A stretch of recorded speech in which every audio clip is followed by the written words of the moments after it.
Pemirsa, masih bersama dari redaksi Kominfo Newsroom, kita akan membahas lebih lanjut lagi mengenai skema dari IKN Nusantara ini masih bersama dengan Dirjen IKP Kominfo Republik Indonesia, Bapak Usman Kansong. Pak, sekarang kita akan lebih detail lagi mungkin menjawab pertanyaan masyarakat. Iya. Ini kira-kira nanti yang akan dipindahkan dulu ke Ibu Kota Negara Baru itu seperti apa, Pak? Apa-apa saja yang menjadi prioritas pemerintah nantinya dalam skema pemindahan ke IKN ini, Pak? Iya, yang memang harus bertahap. Ini kan jangka waktunya bisa sampai 20 tahun begitu kan proses pemindahannya. Pengalaman negara-negara lain juga seperti itu, yang pindah ya. Lain yang sejak awal memang sudah terpisah antara pusat bisnis dengan pusat pemerintahan begitu. Apalagi Indonesia ini kan negara besar, jumlah penduduknya banyak, ya kemudian juga pindah dari saat di ibu kota yang lama DKI ke Kalimantan Timur ini kan cukup jauh ya, jaraknya cukup jauh. Nah karena itu tahapannya memang harus dipikirkan betul-betul. Jadi kalau kita perkirakan baru 20 tahun rampung ini proses pentahapan ini atau pemindahan. Dan yang pertama-tama dipindahkan tentu saja adalah istana. Ya, istana negara ya. Jadi presiden dengan wakil presiden itu pertama pindah ya. Kemudian juga ada kementerian yang biasa disebut kementerian triumvirat ya begitu. Itu ada Kementerian Dalam Negeri, Kementerian Luar Negeri ya. Kemudian juga yang lain lagi adalah Kementerian Pertahanan, juga kemudian Kementerian Sekretariat Negara. Ini kan akan mendukung kerja presiden, misalnya Kementerian Sekretariat Negara. Kemudian juga jadi ada dalam semester pertama 2024, ini kan pertama pindah 2024 ini. Ya semester pertama itu termasuk kementerian-kementerian yang mendukung infrastruktur.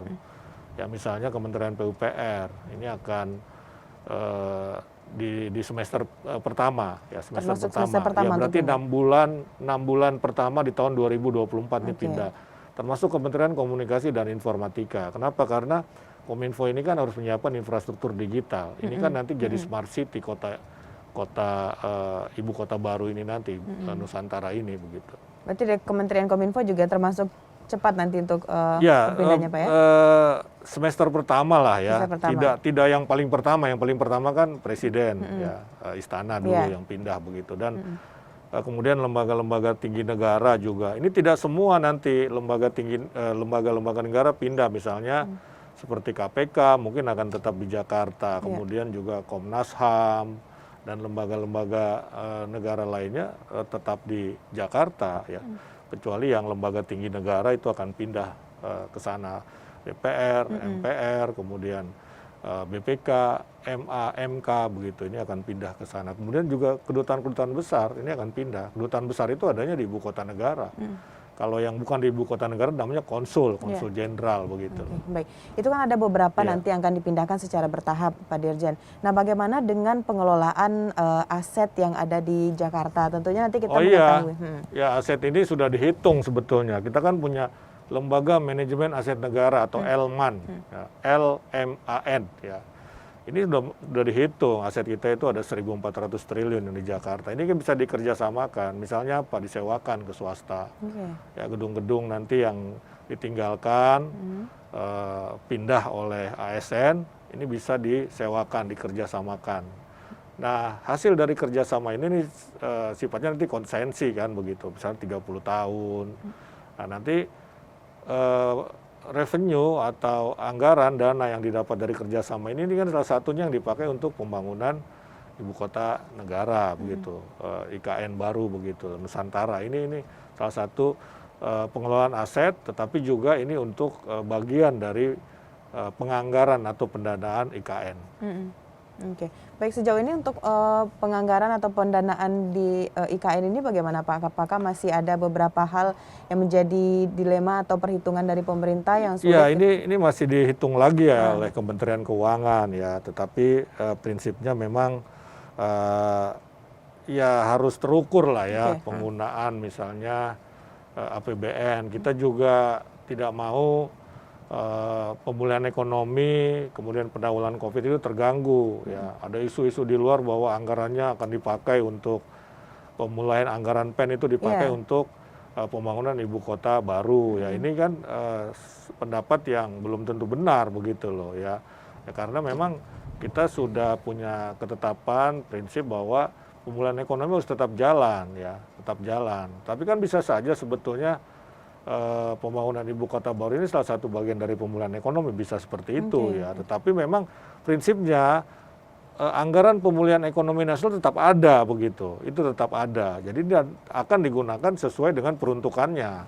Ya, jadi anggaran ini sudah dipikirkan dan sedang disusun ya seperti apa. Tetapi kita berharap tadi ada sumber anggaran dari pengelolaan aset yang ada di Jakarta. Ini satu ya. Kemudian juga ya sesedikit mungkin lah ya anggaran APBN bisa digunakan begitu kan. Jangan membebani APBN, intinya itu sudah menjadi ketetapan kan. Jangan membebani APBN begitu dan jangan mengalihkan secara menyeluruh begitu anggaran PEN misalnya ya, secara menyeluruh, secara semena-mena anggaran pemulihan ekonomi dipakai untuk IKN. Saya kira itu sudah dipikirkan betul-betul oleh pemerintah ya, dalam hal ini Kementerian Keuangan. Ya, karena kalau kita lihat juga bahwa untuk anggap saja 2 tahun ini begitu Pak Dirjen, kalau kita baru pemulihan ekonomi nasional, sedangkan kita harus menggunakan dananya untuk hal lain. Tapi kalau Bapak melihat sejauh ini pemerintah sudah punya sekat-sekatnya gitu ya, sudah Pak ya? punya hitung-hitungannya. Tidak jadi masalah begitu Pak ya? Iya, tidak masalah. Artinya dalam arti tidak melanggar aturan begitu loh, tidak melanggar hukum begitu kan, dan juga tidak mengabaikan kepentingan rakyat. Yang penting kan itu sebetulnya. Oke, baik. Sejauh ini tadi kita belum bahas sedikit Pak, mengapa harus memilih daerah di Nusantara tadi, apa keistimewaannya sehingga dipilih daerah itu Pak sebagai ibu kota negara baru? Iya, Kalimantan ini kan sebetulnya daerah yang potensi ekonominya juga baik begitu ya. Kemudian kalau kita lihat nanti ibu kota baru ini, ibu kota negara ini ada di antara 2 kota besar di Kalimantan Timur, Balikpapan dan Samarinda. Artinya infrastruktur dasarnya itu sudah ada begitu, ada jalan tol, ada bandara begitu kan. Nah, kemudian juga dia ini lahannya juga luas begitu ya. Kemudian penduduknya, ya ini kan Balikpapan ini kan kota bisnis ya. Kota minyak kadang-kadang orang menyebut ya, banyak pendatang datang ke Balikpapan.